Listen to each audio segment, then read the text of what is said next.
The person that got the ball rolling was my nephew Max. And Max never met my dad, didn't know him.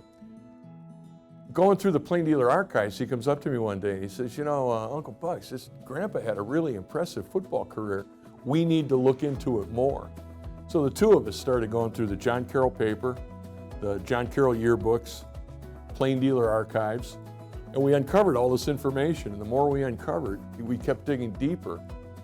And I said, well, and then he said, you know, these numbers are great. We should see if he can get in the Hall of Fame. And honest, without my nephew Max, it never would have happened. My dad talked very little about his football accomplishments. My older brother, Tom, he said, you know, how would you describe Dad? And I just said he was a stand-up guy. He always did the right thing, always carried himself as a gentleman. And he was a very stand-up, went to Mass every day, valued a Catholic education, came to Carroll, and you know, all the kids went to Catholic schools. But it's my dad. John Carroll had a freshman team. My dad earned a varsity letter his freshman year.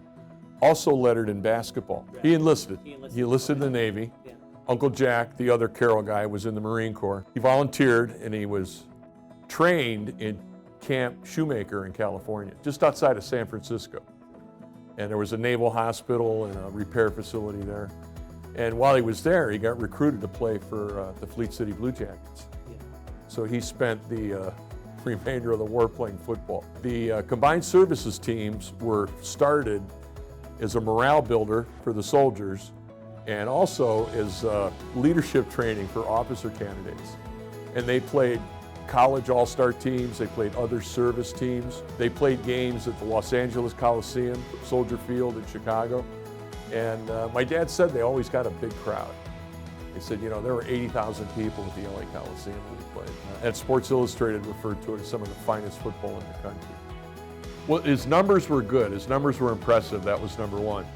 The leading the team in receiving yards the year he was injured. I thought that was impressive.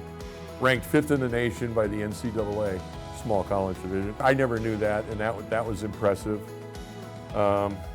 And being the first one drafted. And then when he was drafted by the Bears, his signing bonus for signing with the Chicago Bears was $500.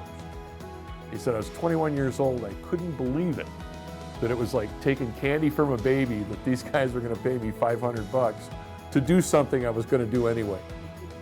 I knew he was drafted by the Bears. When I was a kid, I took great pride in like telling my friends my dad played in the NFL and that whole bit, but I never knew he was the first player selected. And I think doing this research, there's a website called NFLstatistics.com, and you can call up the draft by year, by position, or by college. So I plugged in John Carroll University, and it gave the years and how many people, and there were 16, and my dad was first. And then other guys on that 40-18, Don Shula played in the NFL, Judd Whalen did, I think Joe Minor did. But they all graduated after my dad. I never knew he was the first until I did the research for the Hall of Fame. Don Shula was behind my dad on the depth chart. Because he was a sophomore and my dad was a senior. And my brother Tom called him and got his secretary and said, you know, my dad, your teammate, is very sick, he's got cancer, and he's not gonna survive. A phone call from you would you know, be a big boost, really help his spirits. And Don Shula tried to call but couldn't get through, and then sent that letter. It's a huge honor because my father's been dead for 40 years. He died a month before his 59th birthday, and the family said it's long overdue, he really deserved it. He was a great guy, this is a great honor. We should have done this years ago. The people from the university were really, really helpful. Brian Fritz provided a lot of information.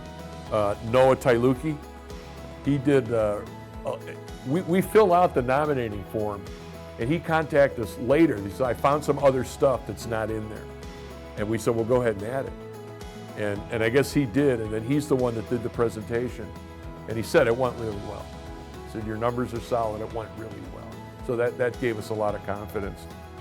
And Lorene, so helpful, gave us so much information. And of course, Joe Gidley and Allison Kwan.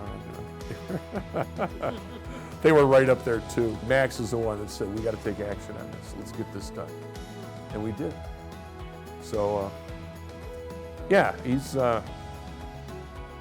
with us in spirit, and everybody's proud of him. It's a great honor. And I wish he was alive to see it, you know. He would thank everybody, you know, the athletic department, blue and gold. He would thank the university for the impact it had on his life. He was a gentleman, he was a stand-up guy. He'd stand tall, he'd look you right in the eye, say, let's go Blue Streets. He loved John Kerry. He wore his Class ring his entire adult life. He was a humble man, he didn't talk a lot about it. And this was the 21-year-old college kid that I never knew. So it's a great honor for my dad, but that's a huge takeaway for me on a personal level.